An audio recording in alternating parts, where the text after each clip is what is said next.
Good morning student. Class 10th में class 10th है, adviser book है। इसके अंतर्गत आप में फर्स्ट चैप्टर है सूरदास। इसके अंदर फर्स्ट चैप्टर कौन सा है? सूरदास। इस बुक का नाम है क्षितिज और कृतिका। दो बुक है इसके अंदर। क्षितिज के अंदर 17 चैप्टर है जो गद्य और पद्य में है, और एक कृतिका है उसके अंदर 5 चैप्टर हैं। दोनों बुक है। और इसके अंतर्गत फर्स्ट चैप्टर है क्षितिज, उसके अंदर है सूरदास, और उसके अंदर काव्य जो अपन पद्य भाग है वो अपन पढ़ेंगे। गद्य बाद में 2 चैप्टर के बाद अपन पढ़ेंगे। सबसे पहले लेखक है सूरदास जी के बारे में परिचय दिया हुआ है। बाल कृष्ण की लीलाओं का मनोरम वर्णन करने वाले हिंदी साहित्यकार और सूर्य महाकवि सूरदास के बारे में यह उक्ति प्रसिद्ध है कि बाल कृष्ण की जितनी भी लीलाएं हैं उन सभी का वर्णन करने वाले जो सूरदास जी थे वो क्या थे? आँखों से अंधे थे, उसके बावजूद भी उन्होंने श्री कृष्ण की लीलाएं मन की आँखों से उन्होंने देखकर उन्होंने सारे इसका वर्णन किया है। सुर सुर तुलसी रसी उड़गन केशव दास, उनके लिए प्रसिद्ध उक्ति कही गई है। महाकवि सूरदास का जन्म 1478 में माना जाता है। कब हुआ था उनका जन्म? 1478 में। विद्वानों ने इसके जन्म स्थल के बारे में मतभेद है। विद्वान कहते हैं जहाँ पे मतभेद होता है वहाँ पे क्या होता है? कोई कहता है यहाँ पे इस समय जन्म हुआ था, कोई कहता है उस समय जन्म हुआ था। तो उसके इनके जन्म के बारे में कोई एक राय या एक मत नहीं है।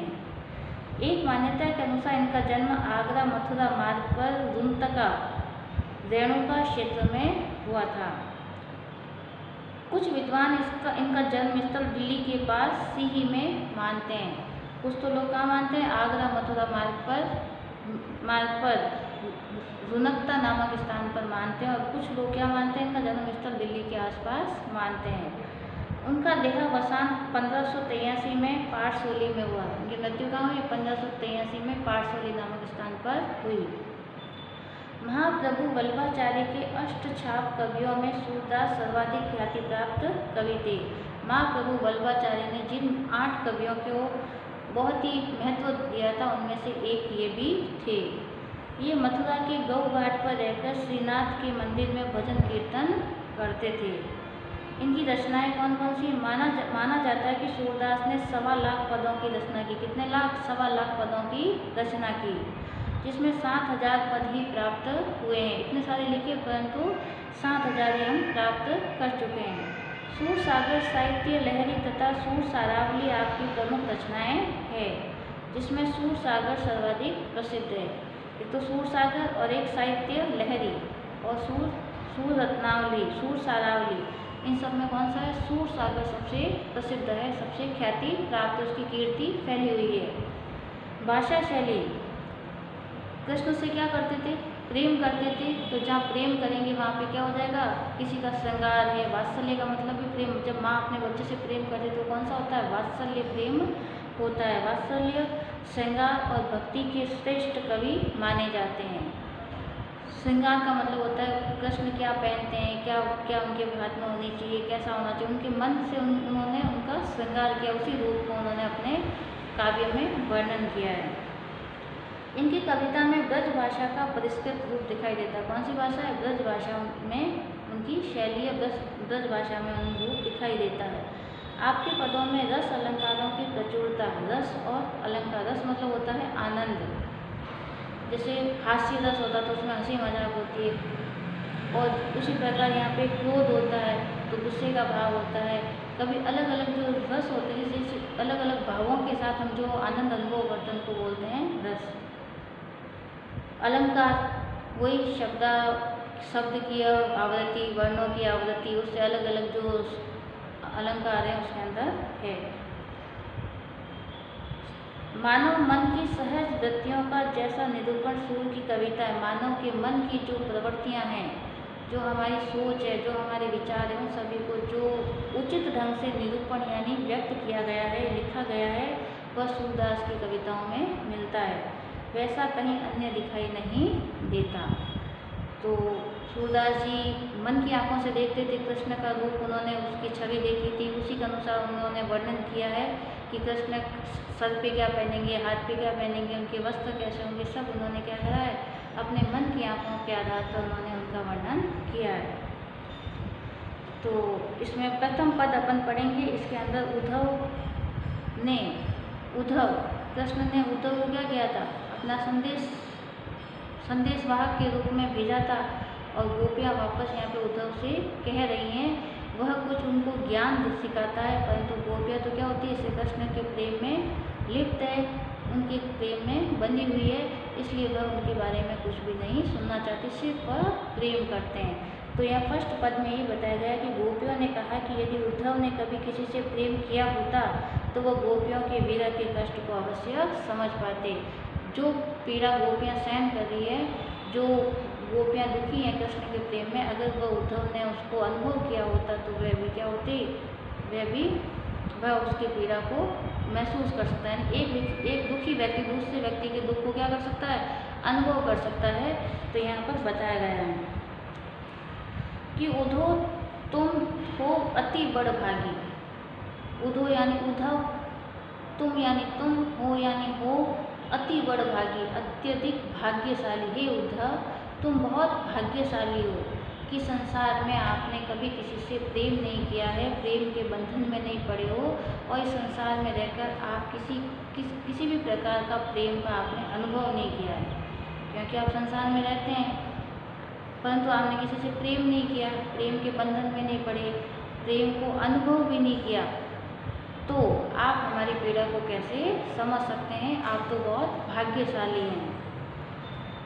अपरस रहत सने तगाते नाहिन मन अनुरागी। अपरस रहत सने तगाते, अपरस यानी दूसरे, मुक्त हुआ, आप क्या है, प्रेम से हमेशा विरक्त रहे हैं, मुक्त रहे हैं। स्नेह लगाते, आपने किसी से भी स्नेह नहीं किया है, किसी से भी प्रेम नहीं किया है।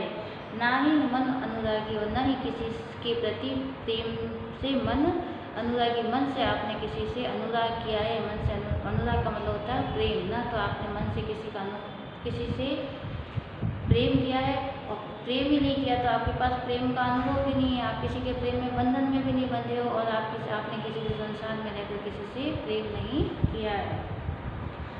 पुरैन पात जल रहत भीतर तारस दहन दागी। पुरैन पात, पुरैन का मतलब होता है कमल के पात यानी पत्ते, रहत जल भीतर, पानी के भीतर रहते हैं। जैसे कमल की पत्तियां कहाँ रहती हैं, पानी के भीतर रहती हैं। तारस देह न दागी, ता यानी उसमें, रस देह शरीर पर, न दागी यानी पानी की एक बूंद भी उन पर नहीं ठहरती है। जिस प्रकार कमल की पत्तियां पानी में रहती हैं फिर भी उनके ऊपर पानी की एक बूंद तक नहीं ठहरती है, जिस प्रकार संसार में गोपियाँ कहती है आप संसार में रहते हैं, सब स्नेह करते हैं, प्रेम करते हैं, आप न तो प्रेम के बंधन में बंधे हैं, न प्रेम का अनुभव जानते हैं, और न ही आपने कभी कृष्ण से प्रेम किया है। तो जिस प्रकार कमल का पत्ते पानी में रहकर भी पानी की बूंद उन पर नहीं ठहरती है, तो आप संसार में रहकर भी आप प्रेम का अनुभव नहीं जानते हैं। ज्यों जल माह तेल की गगरी, ज्यों यानी जैसे, जल यानी जल, माह यानी अंदर या जल में, तेल की गगरी, एक कलश लें और इस कलश के ऊपर तेल लगा दें।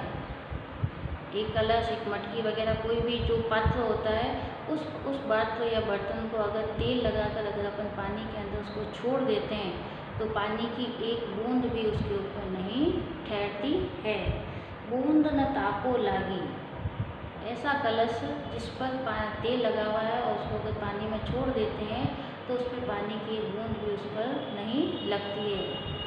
जिस प्रकार संसार में कोई रहकर भी वैरागी हो जाता है, बिना संसारिक मोह माया से मुक्त हो जाता है, उसी प्रकार उद्धव भी संसार में रहकर भी प्रेम रूपी अनमोल चीज़ से क्या हो गए हैं, विरक्त हो गए हैं। उनको प्रेम से बहुत अलग है, उन्होंने कभी किसी से प्रेम किया ही नहीं, न प्रेम का अनुभव जानते हैं, न प्रेम में किसी के बंधन में बंधे हैं। प्रीति नदी में पाओ न बोरियो, प्रीति यानी प्रेम, नदी यानी नदी, प्रेम रूपी नदी में पाओ न बोरियो, पाओ यानी पाँव, बोरियो यानी डाला। कि प्रेम रूपी नदी में स्नान करना तो दूर, तुमने तो प्रेम रूपी नदी में क्या करा, अपना पैर भी नहीं डुबोया, यानी पैर को भी उस प्रेम रूपी नदी से स्पर्श नहीं किया। दृष्टि न रूप परागी, आपने दृष्टि से, आप अपनी नजरों से किसी पर मुग्ध ही नहीं हुए। अपन किसी को देखते हैं, किसी की रूप छवि आकार इतना अच्छा होता है, या कोई फूल होता है या कोई ऐसी वस्तु होती है, इसको अपन एक बार देखते हैं, अपन उसको बार बार देखने की इच्छा जगती है, या हमारे अंदर मन में ऐसी भावनाएं जगती है उसको बार बार देखें। तो दृष्टि न रूप परागी, आपने कभी भी किसी पर मुग्ध नहीं हुए हैं, किसी भी वस्तु को देखने के लिए प्रभावित नहीं हुए, या आपको कोई भी वस्तु प्रभावित नहीं कर पाई है। सूरदास अबला हम भोरी, कि हे सूरदास जी कहते हैं अबला हम भोरी। तो उद्धव से गोपियाँ कहती हैं कि हम अबला हैं, हम नारियां हैं, हम स्त्रियां हैं, जो हम अबला भी हैं, कमज़ोर भी हैं, और भोली यानी भोली भी, हम कमज़ोर और भोली स्त्रियां हैं, जो हम कृष्ण से प्रेम करती हैं, कृष्ण के बंधन में बंधी हुई है, कृष्ण के प्रेम का अनुभव जानती हैं, उनके प्रेम में हम बंधी हुई हैं। जिस प्रकार गुड़ चींटी ज्यों पागी, जिस प्रकार गुड़ पर चींटियाँ क्या होती है, चिपकी रहती हैं। चींटियाँ गुड़ से प्रेम करती हैं, गुड़ उनको अच्छा लगता है तो वो उसके चारों ओर चिपकी रहती हैं। उसी प्रकार हम भी कृष्ण से प्रेम करती हैं, और हम भी उन्हीं के बारे में सोचती हैं, उन्हीं के बारे में विचार करती हैं, उन्हीं के जीवन में उन्हीं के बारे में सोच के हम अपना जीवन व्यतीत करती हैं, बिताती हैं। इस पूरे पैराग्राफ का ये अर्थ निकलेगा कि गोपियाँ कहती है, हे उद्धव तुम बहुत भाग्यशाली हो कि संसार में रहकर भी संसार में कभी तुम प्रेम के बंधन में नहीं पड़े हो, प्रेम का अनुभव नहीं जानते हो, तुमने किसी से प्रेम नहीं किया है। तो अपरस रहत सुने तगाते नाहि न मन अनुरागी, आपने किसी से प्रेम भी नहीं किया है, प्रेम के बंधन में भी नहीं पड़े और प्रेम का अनुभव भी नहीं कर रहे हैं, मन से आपने किसी को प्रेम भी नहीं किया है। जिस प्रकार संसार में रहकर भी आप प्रेम से विरक्त हैं, उसी प्रकार जिस प्रकार कमल की पत्तियाँ जल में रहकर भी जल की एक भी बूंद उस पर नहीं ठहरती, उसी प्रकार आप भी संसार में रहकर प्रेम रूपी जो बूंद है, एक बूंद का भी आपने स्वाद नहीं चखा है। ज्यों जल माह तेल की गगरी, जिस प्रकार जल के अंदर तेल लगा हुआ कलश या मटकी अंदर डाल देते हैं तब भी उसके ऊपर एक बूंद भी पानी नहीं ठहरता है। प्रीति नदी में पाँव न बोरियो दृष्टि न रूप परागी, प्रेम भरी नदी के अंदर स्नान करना तो दूर, आपने तो एक पैरों को उसके जल से स्पर्श तक नहीं किया है, पैरों को उसमें डुबोया तक नहीं है।